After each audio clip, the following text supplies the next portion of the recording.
pause. Press play. Don't pause. Good morning, everybody, and I'm Kawasaki, about to go check out Dune. Let's see if it's... Anyways, it's early in the morning, man. Probably the earliest I've ever seen a movie ever. But I gotta pick up my Halloween costume later, so this is the way. Whatever, Dune. Can't believe I'm actually paying for this movie, but let's see. Let's hope it's good. IMAX, the only way to go. Oh, there he is right now, DC Sun. Yeah. We're gonna wake up and we'll let you know how it is. By the way, I forgot to mention really quick that I don't know anything about Dune. I don't know anything about the lore. I don't know anything about the books. So this will really be a very raw experience for me. But I'll tell you what, I'm also getting ready for. Yeah, baby. Looking forward to that. When you said good.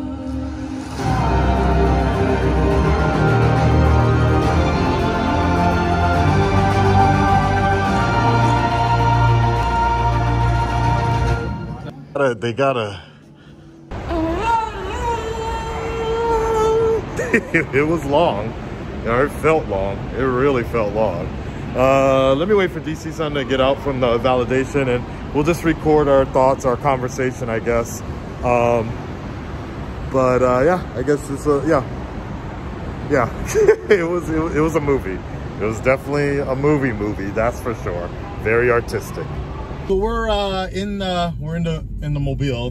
We're traveling to the next destination. That's right. What's up, Comics Plus? Yeah, we'll just make it spoiler free for the most part, because I guess we could really get it. It was. I'm being nice. I'm being real nice. I could go in because I think you should. Yeah, it was definitely more a little different. It wasn't a copy and paste. It was more of a copy. Pace, and expand and slow down the speed. Yeah, no, not that bad, but no, like I enjoyed it, but it was slow.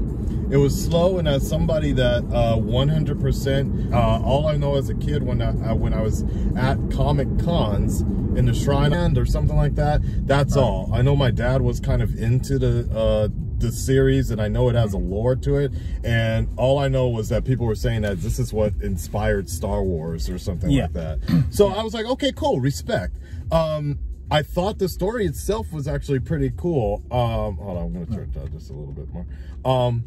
I thought the story itself was pretty cool. It's just that you could tell like when you say long haul, do you mean story wise, multiple installments? Like what do you mean? Exactly. Like I kind of compare it to in some ways the Snyder Cut, in a way where it's like it's building up for, like, you know, with this particular pacing, that they're not trying to finish it all in one movie. Right.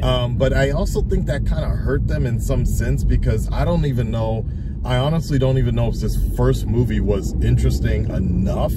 Kind of compare it to the Snyder Cut a little bit, where there's a lot of slow-mo scenes, but it's not slow-mo action. It's just straight up dream sequences, and it happened throughout the entire movie.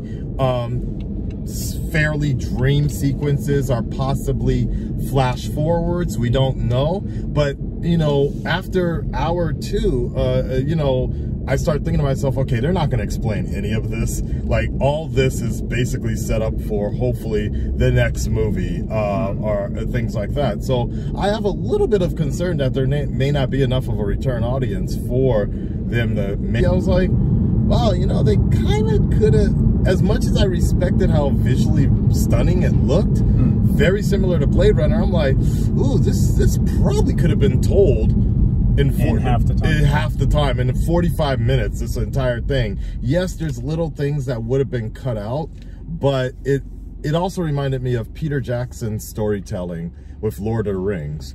Lots of scenery, you could get a good idea of how cool everything is, and the environment is breathing, but also at the cost. Like, you know, the difference with Peter Jackson is the fact that there's still things going on. No, but that's the thing. And Peter Jackson is really good at. I don't like the Lord of the Rings. No. Oh. I don't like the theatrical release of Lord of the Rings. Okay. I actually like the extended versions better, because it feels like there's more connection through story. Okay. Now I get why time was cut like a week before each release. Yeah. I get why, because that was like their first big venture for a new, felt more fluid. Right. Some people don't like them because of time, because it is exactly longer. Right. But I think for me as a viewer, I appreciated that more, because for me, more replay value, because it made me want to watch exactly. more. It wasn't like something dire was cut.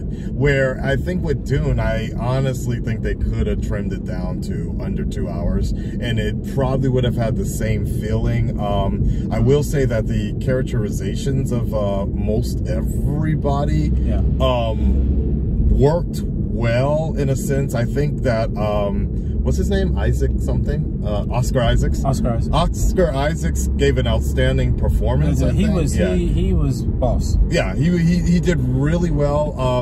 I think the set design, some of the way the mech designs actually was the most interesting to me. The costume design, I think the outfit that looked cool was the one that was the most functionable one, where they actually explained what it does, its purpose. Exactly. That was the only one that kind of made sense, where everybody else looks like it was unpainted 3D armor, essentially. I actually liked, for me, I liked the armor from each different. Right. This works for your environment, but not for everywhere else. So I saw how in some scenes where you'd look at movements, they looked a little slower, or they looked faster because of what they're wearing, and they do carry like weight. Right, but I just my whole thing is like I felt like a lot of the outfits kind of just they're supposed to be the hierarchy of like a power. They're one of the big, like, okay. I thought you were a good example is like the Lannisters from Game of Thrones. All the Lannisters, because they're one of the biggest families, most of their men are super decked out, and they have a lot of nice royal color. For the royal family in Dune, I'm like, damn, you guys look kind of Harkonnen. Yeah, you guys look kind of unpolished, kind of like meh. And I'm like, if you're supposed to be like a royal family, where's your shit? Like, but that's actually what I liked about it, because for them, it also showed what their focus was mainly on. It's like, put all your money, because they were greedy, goes to everything else. It's like, okay, because if you look at it, it's like one character definitely is like, I'm gonna, dirty bulk this season. Otherwise, so for you, what did you just in general, without spoiling anything? Without spoiling anything, I did enjoy the movie. I do think it is a bit long for some casual viewers. Because if you don't have any reference points, you might feel either daunted or a little lost in some ways. If you're one of those people that's like, I don't care how it looks visually, I just focus on story. If you're one of those people where it's like you're in it because of visuals, then it's definitely the movie for you, because it is gorgeous. It's very similar to Blade Runner. I do think some of the scenes could have been trimmed back a little, like establishing shots could have been trimmed a little bit. But it's a hard sell in either direction. But I enjoyed it. I like that they're setting it for future installments, but yes, it is a little long I think in some areas. I think the main thing, now that I'm hearing you kind of talk about it, I think it was the dream sequences or flash forwards, we don't know, is what kind of kept driving it off the rails. Like I guess but it's kind of like, and I'm like, well, you're not going to even explain it the first movie, so why have it so many times? Right. So you don't forget. right. Well, I will say this, I like that they did have it and it left it, okay, is this a flash forward, back, that it's not clear as to if it's something that is going to happen, is this coming up, or when a certain scene happens, like, there's about Dune was the fact that you can't help but think about it, but for me at least, I started thinking, this guy, this is a better Rey than Rey, like that. Like, there's just certain scenes where I'm like, in my mind, I'm like, man, if they actually took notes from this movie, they could have fixed the sequel trilogy a little bit, because there was a lot more development, and there was I don't know, like they weren't harking on certain things as much. But anyways, that's it for me. Anything else you wanted to say? Well, for those that have read the books or know anything about it, whether it be from the previous movie or TV series, whatever, you will see inspirations of why people say, oh, you know, Star Wars was inspired by this, because there are, I guess you can call them callbacks. I don't want to really call it callbacks, but you have nods and callbacks. Is there homages? No. Oh, wait, yeah, there is. Sorry. Okay. Homages and stuff like that to those stories, and I think they did a good enough job to show that this is its own thing. I agree. Even if it was technically before Star Wars, people who've never read or know anything about Dune, it's like, oh, this is just like, but they'll see that there's a clear difference between absolutely the universe establishment and planet establishment, and essentially saying what is currency and why we do this is kind of, I mean, yes, there's also nods to, I mean, there's connections, you're gonna see comparisons to the Force and things like that, but way it is so different. The main thing about currency and the economy and things like that, this kind of stuff was actually just interesting. It just could have been sped up a little bit more. But you know what I liked about that, now that you mentioned the currency and things of that nature, that it wasn't like, and this isn't harking on the prequel series of Star Wars, but even though you're dealing with the economy, politics, and all that kind of stuff, it wasn't beating you over the head with it. The entire movie didn't feel daunted or heavy because of it, because a lot of people complain about the prequel trilogy being so deep in the political conversation that kids don't enjoy it. If anything, what I thought, if Star Wars was referencing different wars that we've had in actual real life things, I feel like Dune really focused a lot on the spice trade of Africa, and there was a lot of Islamic and Muslim references. The books also have a heavy influence from the Middle East, which I think is really I thought it was really awesome. Cool. And they instead of shying away from it, they embraced it and then kept going forward story wise, but not to the point where it's like more of this, more of that.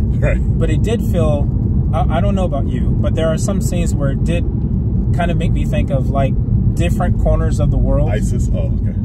Well, no, not ISIS. It was like Viking. Got it. Fair enough, yeah. Middle East, Eastern Europe in general. Yeah. And, you know, how things are taken over or progressed through war. Absolutely. But yeah, overall, so in theory, at first I was just exhausted leaving the place, but when talking about, and he's not a morning person. Yeah, I'm definitely not a morning person, but I'm also glad I didn't see this at night. Day and night. Yeah. Superman and Batman. But I will say at the end of the day, I'm glad I watched it. I think I probably would have just, I personally would have preferred to have just checked it out on HBO Max in the comfort of my home. I could pause, go to the bathroom, come back, whatever, absorb it, and I would have been fine. But just for me, I'm not a big fan of going to the theaters here. It's hot.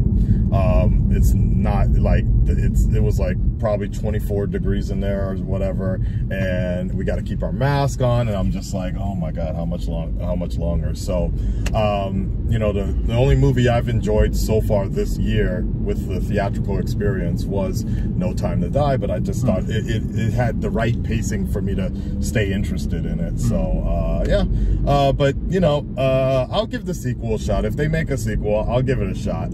I think they already shot it. Did they? Okay. From my understanding, they shot it or had shot half of it by the time COVID had hit, and that's why there was a big issue with it being day and date release, because it's like, if we lose too much money, then the second film doesn't mean anything. Fair enough. Makes sense then. But I'll double check. But from last I heard, it was something. I definitely, I just hope that the next, if they do a sequel, I just hope they go really kind of like, let's make, because it's usually the second movie that's always like the pinnacle of a trilogy or whatever. Yeah, because they don't have to really establish characters as much, because they already have. Like, I hope they just go balls deep into, like, not necessarily more action, but just quicker development, and let's get this rolling. The pace up a bit. Yeah, exactly. All right, that's it, guys. We'll talk to you on the next one, and I think the next big movie review is going to be Eternals. Let's go. Oh, that's right. Yeah.